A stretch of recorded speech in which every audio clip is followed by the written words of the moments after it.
Imagina un mundo donde sobrevivir significaba enfrentarse a mamuts, burlar a tigres dientes de sable y soportar inviernos tan brutales que te harían doler los huesos. Esta fue la era de hielo, y los Cro-Magnon, nuestros ancestros, no solo la sobrevivieron, prosperaron en ella. Eran gigantes, artistas y guerreros, con cuerpos dignos de héroes de acción y una inteligencia sorprendente. Hoy, nos sumergiremos en su historia épica a través de los ojos de Kael, un cazador Cro-Magnon. Quédate conmigo, porque su relato no es solo historia, es una lección de resistencia que podría cambiar la forma en que enfrentas los desafíos más duros de la vida. Viajemos 56.000 años al pasado.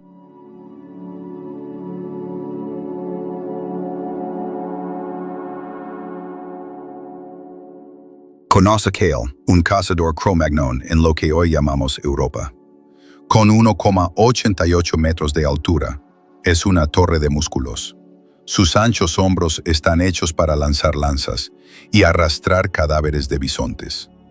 En 1868, los científicos encontraron restos como los de Kael en una cueva francesa llamada Cro-Magnon, y así nombraron a su pueblo. Al principio pensaron que se trataba de una nueva especie. Cráneos con rostros planos, posturas erguidas y mandíbulas como las nuestras gritaban diferente. La verdad, eran nosotros, los primeros humanos modernos, los primeros en conquistar las tierras heladas de Europa. ¿Por qué eran tan especiales? A diferencia de los neandertales, cuyo cuerpo robusto era el clásico de la era de hielo, los Cro-Magnon combinaban cerebro y fuerza. Sus esqueletos, más densos que los nuestros, sugieren que pesaban un 20% más que una persona moderna de la misma altura. Imagina a Kael, más alto que la mayoría de los jugadores de la NBA, con clavículas de 19 centímetros, lo que le daba la palanca perfecta para lanzar una lanza con fuerza mortal. Esto no era solo biología, era ingeniería de supervivencia.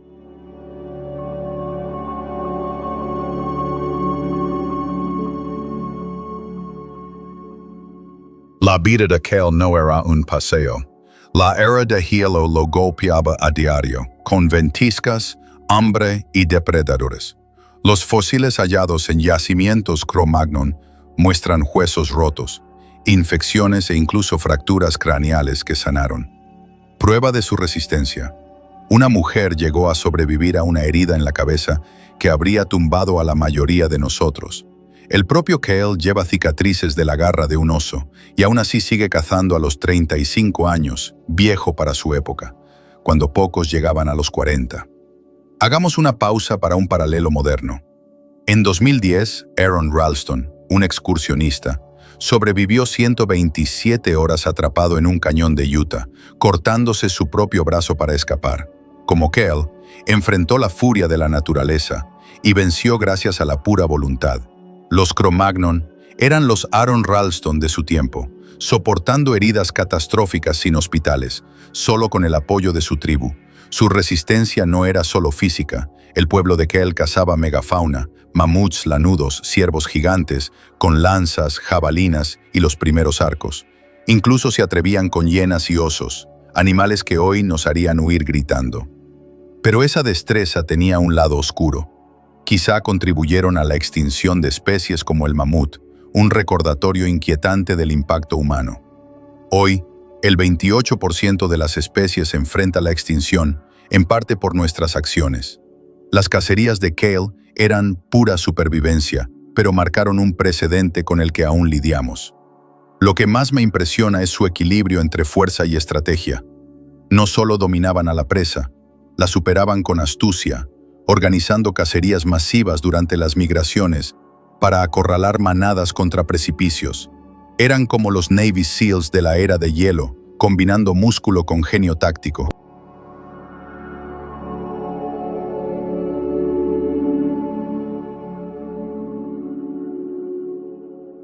La supervivencia no se trataba solo de cazar. El mundo de Kael era violento.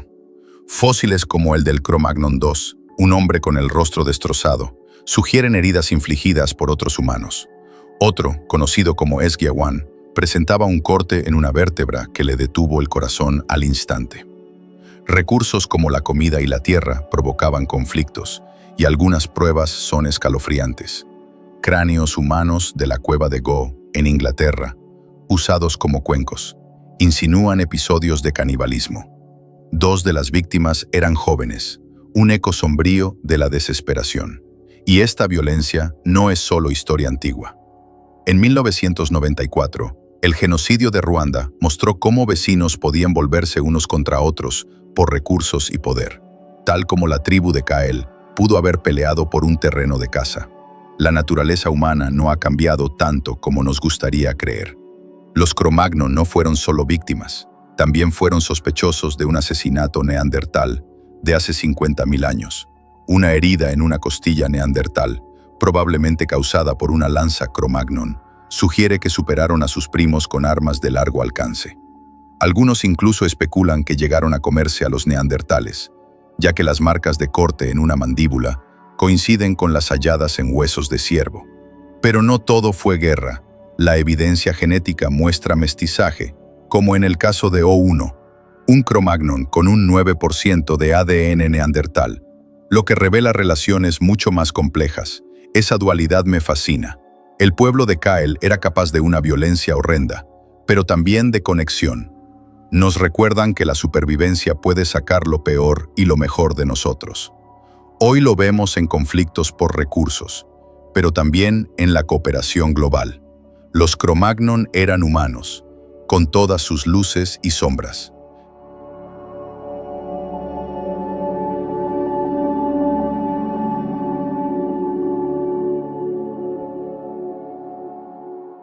La vida de Kael no era solo sangre y violencia.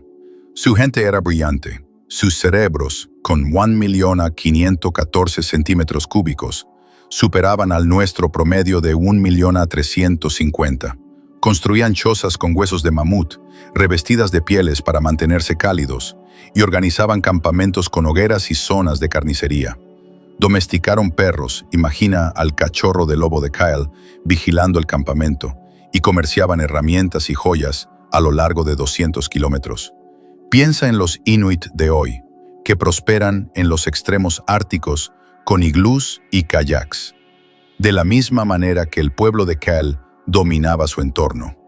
Su ingenio refleja la innovación Cro-Magnon, demostrando que los humanos podemos adaptarnos a cualquier lugar. Su cultura era rica. 5 sociedades distintas, de aurignaciense a magdaleniense, se extendieron durante 40.000 años, cada una marcada por el arte y la música.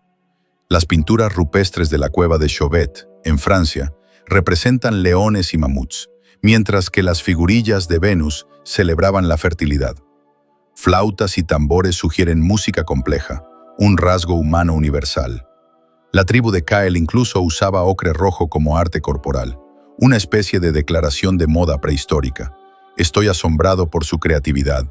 En un mundo donde todo era supervivencia, se hicieron tiempo para la belleza. Es un recordatorio de que el arte no es un lujo, es humano. Ya sean las pinturas rupestres de Kael o un mural moderno, expresamos quiénes somos a través de la creación.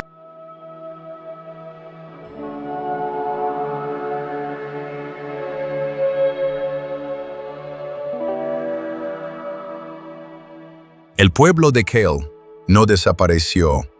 Hace unos 13.000 años, unos 70.000 Cro-Magnon recorrían Europa, con una fertilidad tan alta que superaron en número a los neandertales. No fueron aniquilados, sino absorbidos por poblaciones posteriores, dejando su ADN en los europeos modernos. Desde el aurignaciense hasta el magdaleniense, construyeron un legado de resistencia e ingenio. Su historia no trata solo de sobrevivir, sino de prosperar contra toda adversidad. Enfrentaron un mundo mucho más duro que el nuestro, y aún así, levantaron comunidades, arte y redes de intercambio. Su cerebro y su cuerpo eran herramientas, pero su espíritu fue la clave. Hoy enfrentamos nuestras propias eras de hielo. el cambio climático, los conflictos, la incertidumbre. Y su ejemplo nos muestra que podemos adaptarnos y crear.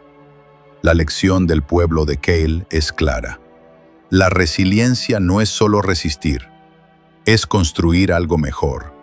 Ya sea que enfrentes luchas personales o desafíos globales, canaliza a tu Cro-Magnon interior. Usa tu fuerza, tu inteligencia y tu creatividad para no solo sobrevivir, sino prosperar.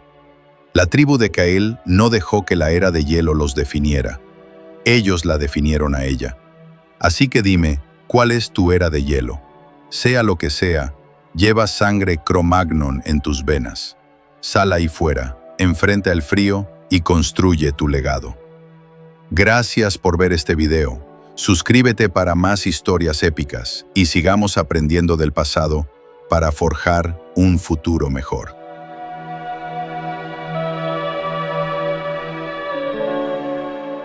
El último protector, una historia prehistórica sobre Kale.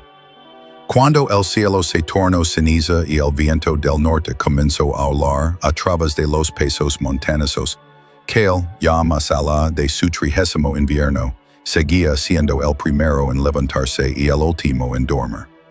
En una era en la que pocos sobrevivían más allá de los 20, Kale aún llevaba en la espalda las cicatrices profundas de la garra de un oso.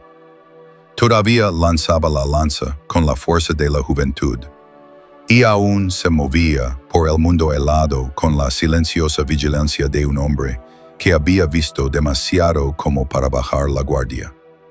Era finales de otoño y el bosque ya no cantaba. Los pájaros habían desaparecido y las presas escaseaban. Los cazadores de la tribu volvían cada vez con las manos vacías. Los niños tosían en su sueño y las mujeres miraban al cielo con preocupación en los ojos. El aire estaba cambiando. Algo antiguo, algo terrible se acercaba. Kale también lo presentía. Había viajado más lejos que la mayoría, siguiendo huellas difusas en los valles cubiertos de nieve. Y allí, bajo un saliente rocoso, lo encontró. Señales de otra tribu, huesos roídos hasta el blanco, lanzas hechas añicos y marcas de garras que no eran de oso.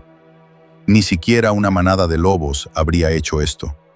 Esa noche regresó al resplandor tembloroso del fuego central.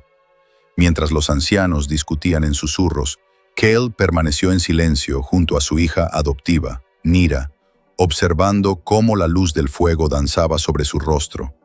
Ella tenía solo 6 inviernos, pero ya era hábil con las manos y rápida para aprender el arco. Su madre, la compañera de Kale, había muerto de enfermedad 2 inviernos atrás. Nira era todo lo que le quedaba. Al día siguiente, la niebla volvió más espesa que nunca. Kale tomó solo su lanza, su hacha y un manojo de carne seca.